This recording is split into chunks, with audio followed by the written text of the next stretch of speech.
인간은 서로의 가시에 찔리지 않을 만큼의 적당한 거리를 발견했을 때 비로소 함께 있을 수 있다. 그것이 예의라는 것이다.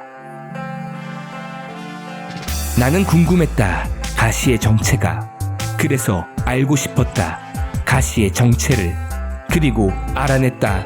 가시가 무엇인지. 이 영상은 인간관계에 대한 나의 세계관을 전시하는 영상이다. 고뇌에 빠진 누군가가 자신의 가시를 살펴보길 바라는 마음을 담아서 다음과 같이 말해본다. 당신은 누구인가?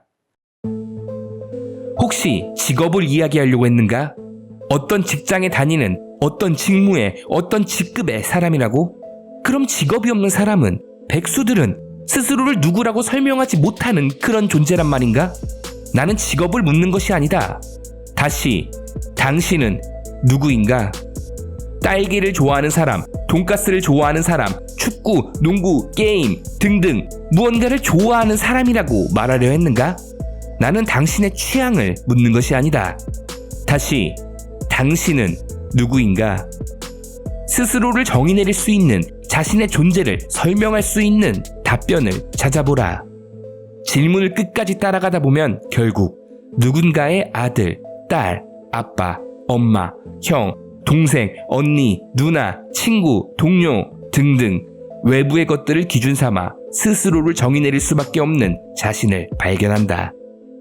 모든 인간, 아니 우주의 모든 것들은 단독으로 유일한 상태에선 스스로를 정의 내릴 수 없다. 오직 외부의 다른 무언가를 기준 삼은 후 그것과 자신의 관계를 설명하는 방식으로 정의 내린다. 볼펜을 예로 들어보자. 볼펜을 뭐라고 설명할 것인가? 간단하게 무언가를 적기 위한 도구라고 생각해보자. 이 정의가 완성되기 위해선 적을 수 있는 공간, 공책과 같은 것들이 필요하며 글을 적는다면 문자가, 그림을 그린다면 대상이 되는 객체가 필요하다. 텅 빈 공간에 볼펜만 단독으로 존재한다면, 그 외에 다른 개념은 존재하지 않는다면 그것은 정의 내릴 수 없는 것, 존재하지 않는 것과 같다. 인간도 마찬가지다. 당신만이 유일한 세상, 당신 말고는 아무것도 존재하지 않는 곳에서의 당신은 설명할 수 있는 방법이 없다. 당신의 특징을 말하려고 하는가? 당신을 구성하는 요소들 역시 각각 구별되는 다른 무언가가 있어야 정의 내릴 수가 있다. 검은색 머리를 가졌다고 말하려고 하는가? 검지 않은 무언가가 있어야 검은색을 설명할 수 있다. 키가 어느 정도인지 말하려고 하는가? 당신보다 작거나 당신보다 큰 다른 무언가가 있어야 설명할 수 있다. 몸무게, 눈, 코, 입의 모양, 동양인, 서양인 등등 당신을 구성하는 모든 요소들을 정의 내리려면 각각 외부에 비교할 수 있는 대상이 존재해야 한다. 자, 이제 주변을 둘러보라. 당신을 정의 내려주는 무수히 많은 존재들이 당신을 둘러싸고 있지 않은가? 당신과 성별, 나이, 생김새가 다른 부모, 형제, 자매, 친구, 동료, 이웃 모두가 당신에게 비교할 수 있는 어떤 기준이 되어서 당신을 정의 내려주고 있다. 그리고 반대로 당신 역시 그들을 정의 내려주고 있는 기준이다. 당신과 나, 우리 모두는 타인을 기준 삼아 스스로를 정의 내리고 있다. 인간은 타인 없이는 정의 내릴 수 없는 존재, 정의 내릴 수 없는 것은 존재하지 않는 것과 다를 바 없다. 즉, 모든 인간은 타인 없이 존재할 수 없다. 그렇기에 타인과 떨어지는 상황, 물리적 고립, 사회적 고립 등 모든 종류의 고립은 인간으로 하여금 기준점이 없어져 스스로를 정의 내릴 수 없는 자신의 존재를 잃어버리게 된다는 본능적 공포감을 느끼게 만든다. 발 디딜 곳 없는 허공에 떠서 허우적대고 있는 것과 같다. 이 지점이 가족을 만들고 싶은 욕구, 친구를 만들고 싶은 욕구, 모임에 들어가거나 집단에 소속되거나 종류를 막론하고 관계를 형성하고 싶은 인간의 모든 욕구와 무엇보다 인간 본질에 담긴 그 거대한 외로움을 설명할 수 있다. 누군가를 보고 싶고 교류하고 싶다는 것은 자신을 정의 내려주는 기준을 만들고 확인받고 싶어하는 인간의 원초적 생존 욕구이기 때문이다. 인간은 자신을 정의 내려주는 기준점이 마음에 들지 않으면 떨어지려 하고 마음에 드는 기준점에는 가까워지려는 경향이 있다. 그렇기에 인간관계는 시간이 흐를수록 변화한다. 자신을 정의 내리고자 하는 방향이 변하기 때문이다. 이는 단지 기준점을 바꾸는 것일 뿐이기에 선악의 개념으로 접근해 자존감을 떨어뜨리거나 서운함을 느끼는 것은 좋지가 않다. 당신 역시도 마찬가지다. 본인이 성장했거나 과거에 비해 변화했다면 가장 먼저 마주하는 것이 인간관계의 변화다. 자신을 바꾼다는 것은 자신의 정의를 바꾸는 것. 기준점들의 교체는 의도하지 않아도 자연스레 그렇게 되어 있다. 여기까지의 내용을 정리하면 다음과 같다. 모든 존재는 존재하기 위해서 외부에 자신과 구별되는 다른 존재가 필요하다. 구별되어지는, 비교되어지는 그 상대성이 각 존재를 정의 내려주기 때문이다. 정의 내려지지 않으면 존재하지 않는 것과 같다. 따라서 인간은 존재하기 위해서 타인을 기준점 삼아 스스로를 정의 내려야 한다. 결국 모든 인간은 타인이 없이 존재할 수 없다. 여기서 재밌는 의문이 든다. 만약 다른 존재가 나와 완벽하게 동일하다면 그것은 다른 존재라고 할 수 있을까? 당연히 아니다. 텅 빈 공간에 똑같은 볼펜이 두 개가 떠 있는 것 뿐이다. 어떤 방식으로든 서로를 구별할 수 없기에 서로를 정의 내려줄 수 없다. 그렇기에 둘 다 존재한다고 할 수 없다. 마치 누군가가 의도한 것처럼 신의 증거인 듯 하늘에서 내리는 눈송이들, 그 수백억 개의 눈송이 하나하나는 각자가 가진 결정의 모양이 전부 다 다르다. 인간 역시 마찬가지다. 지금 이 영상을 보고 있는 당신과 동일한 DNA를 가진 존재는 현존했던 과거의 모든 인간들과 현재의 인간들, 앞으로 태어날 모든 인간들, 과거, 현재, 미래를 통틀어 단 한 명도 없다.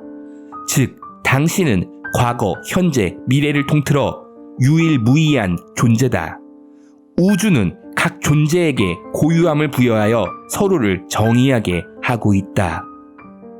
유일무이한 존재끼리 서로 정의 내려주면서 행복하게 살면 얼마나 좋을까? 하지만 그렇지 못하다는 것을 우리는 너무나 잘 알고 있다. 왜 그럴까? 연력학 제2법칙, 엔트로피 법칙. 모든 존재는 무질서로 나아간다. 모든 자연 현상은 질서에서 무질서를 향해 나아간다. 쇠붙이는 시간이 지나면 녹이 슬고 음식은 시간이 지나면 썩는다. 모든 생명체는 반드시 죽음을 향해 나아간다. 이는 거부할 수 없는 자연 법칙이다. 여기서 무질서라는 단어를 파괴나 혼란 같은 부정적인 어감이 아닌 가치 중립적인 느낌을 담아 섞인다 라고 표현해보자. 블랙커피와 우유가 있다.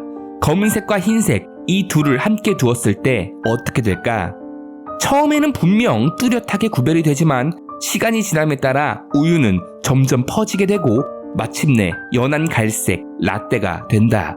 엔트로피가 증가한 것이다. 커피와 우유 뚜렷하게 구별되는 질서의 상태에서 구별이 안 가는 무질서 라떼가 만들어지는 것. 이것은 의문을 품을 수 없는 지극히 당연한 자연 법칙이다. 서로를 정의 내려주는 인간들의 관계 역시 마찬가지다. 구별이 되는 질서의 상태에서 구별이 없어지는 무질서의 상태로 나아간다. 구별은 곧 인간의 존재 조건. 이것이 사라지고 통합된다는 것은 자신의 존재를 잃어버린다는 것.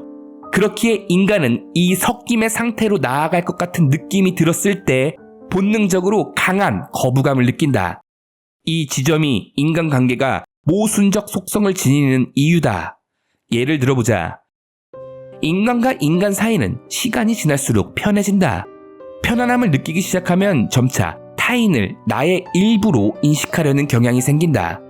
남일 같지 않아서 그래. 자신의 일처럼 신경 써주고 자신의 일처럼 화를 내주고 자신의 일처럼 슬퍼한다. 이것은 단순히 공감의 상황으로 바라볼 것이 아니다. 공감을 한다는 것 자체가 나의 일부로 생각한다는 것이다. 즉, 누군가를 공감한다는 건 엔트로피가 증가하여 섞이기 시작했다는 것을 의미한다. 보통 이 정도의 섞임은 조화로운 정도이기 때문에 문제될 것이 없다. 하지만 여기서 더 나아가 더 많이 섞인다면, 더 많이 나의 일부로 인식하기 시작한다면 인간은 서로를 통제하려고 든다. 자신의 신체 일부가 움직이지 않으면 답답한 것처럼 상대방이 자신의 의도대로 말하거나 행동하거나 생각하지 않는다면 답답함을 느낀다. 손은 움직이려고 하는데 움직이지 않는 상태, 나의 일부가 나의 의도대로 움직이지 않는 상태, 그것이 타인에게 느끼는 답답함의 원인이다. 나의 일부로 인식하고 있기 때문에. 자신을 정의 내려주는 기준점으로서 타인이 필요하지만 그렇다고 너무 가까이 하면 엔트로피가 증가한다. 자신을 정의 내려주는, 구별해주는 질서의 상태에서 타인과 섞여버리는 무질서의 상태로 나아간다. 결국 인간은 타인과 너무 가까워지면 자신의 존재가 흐려진다. 이것에 대한 강한 거부감, 존재를 지키기 위한 본능적 저항, 타인이 필요하지만 그렇다고 너무 가까이 하면 안 되는 상태, 외롭지만 혼자 있고 싶은 상태, 이것이 인간의 가슴 아픈 아이러니. 이 속에서 우리들의 조상들, 후손들, 그리고 당신과 내가 살아가고 있다. 인간관계가 주는 괴로움은 인생에서 많은 비중을 차지한다. 세상에 혼자만 있는 기분에 외로웠고 무례하거나 함부로 대하는 사람들 때문에 아팠다. 나는 많이 주었는데 받지 못해서 분했고 받은 만큼 주었다 생각했는데 도망가 버렸다. 호감을 가지고 대했는데 경멸로 되돌려 받았으며 그런 의도가 아니었는데 그런 의도로 판단당했다. 어떤 방식으로든 한 번쯤 상처받기 마련이다. 당신만 그런 것이 아니다. 나 역시, 그리고 저 사람들 역시 모두가 이런 경험이 있다. 누가 옳고 누가 그르다의 문제가 아니다. 이건 단지 인간의 존재와 자연법칙 때문에 발생한 사건들일 뿐이다. 그저 섞이는 것이 두려웠던 누군가의 본능적 저항감과 정의 내릴 기준을 찾고 싶었고 그들의 기준이 되어주고 싶었던 당신의 따뜻한 마음이 부딪힌 사건일 뿐이다. 아무것도 아니다. 자연현상일 뿐이니 괴로워하지 말기를 바란다. 이쯤에서 재밌는 추론을 시작해보자. 구별되어지는 모든 것들은 엔트로피의 증가로 인해 점차 무질서로 나아간다. 결국 구별이 없어지고 모든 것이 섞여버려 하나가 된다고 볼 수 있다. 그렇다면 구별되어지기 전의 상태도 마찬가지 아니었을까? 무언가를 구별했다는 건 본래 구별되지 않은 상태가 존재했음을 전제하기 때문이다.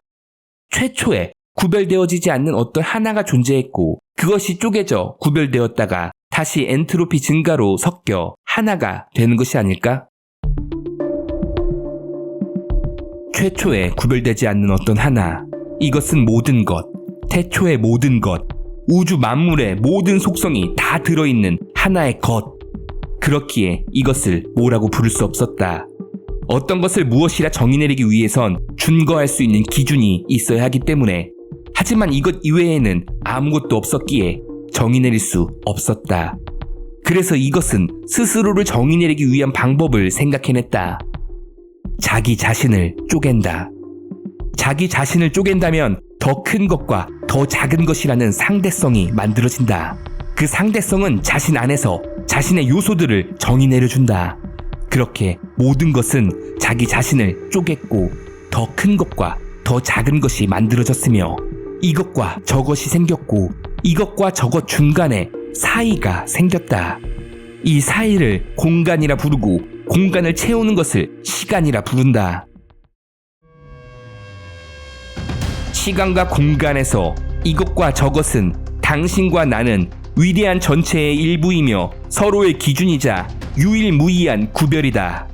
다른 것과 구별해주는 존재를 정의 내려주는 동시에 위대한 전체의 일부였다는 흔적이자 쪼개짐의 증거가 되는 당신과 나 사이에 이것과 저것 사이에 그어져 있는 선. 이것이 가시의 정체다. 가시는 타인과 나를 구별해주는 선, 이것과 저것을 나누는 선, 위대한 전체를 쪼개는 선, 신을 관통한 창의 파편이자 평범함을 신성함으로 만드는 작은 조각에게 전체를 알려주는 신의 흔적이다. 자, 이제 다시 묻겠다. 당신은 누구인가? Welcome to my party, we're just getting started. A life is a dream or a nightmare scarring. Hand me a drink cause I think I'm going all in. Get me a shrink.